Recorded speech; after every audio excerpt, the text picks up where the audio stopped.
น้องดิไหนวิธีกินไอศกรีมที่อร่อยทำไงอ่ะทำอย่างเงี้ยเหรอร้ายโอ้โหไม่ได้เอาให้กินครั้งเดียวโอ้โหจะเป็นยังไงครับผมไฟไม่อยู่แล้วเนี่ยนึกว่าหมานึกว่าหมามาเรียบักกันมาแท่นบักกันแล้วสัญญาเงี้ยเลยน่ารักเนาะหมาน้อยอ่ะเจ็บแม่มันเป็นอะไรเหรอแม่ไม่รู้ปากขามันไม่ค่อยดีขามีแรงมะลิ ไม่เอาลูกเขาดมเฉยๆค่ะเขาดมเฉยๆไม่เอาลูกไม่เอา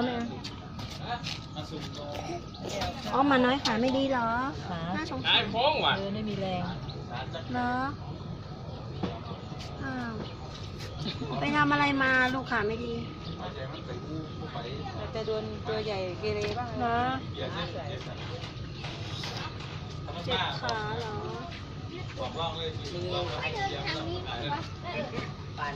ทำไมครับไอ้นี่ยูขายดีเกินเนาะแล้วเดินได้ไหมล่ะไม่ได้เหรอคะอ๋อเหรออู้น่าสงสารจังมาที่บ้านก็ไปไม่ได้อยากได้ใครอยากได้มาเอาเลยนะคะที่หนองตะเคียนลงเฟซให้หน่อยลูกน่าสงสารอ่ะหนูเดินไม่ค่อยได้เหรอเผื่อมีคนรักหมาเนาะคนอุ้มไปแต่แล้วไปปล่อยตรงนู้นหมาใหญ่กัดตายเลยอยู่ตรงนี้ดีๆไม่ว่าอุ้มไปให้หมาใหญ่กัดตายดูสิเหรอโอ้เดินไม่ค่อยได้โอ้น่าสงสารไปเลยไปเลยไปนอนมันหิวน้ำเลยไปก่อนนะลูกมาเดินโชว์สิเดินไม่ได้จริงๆน่าสงสารมากจะเดินได้ก็ค่อยๆขยับ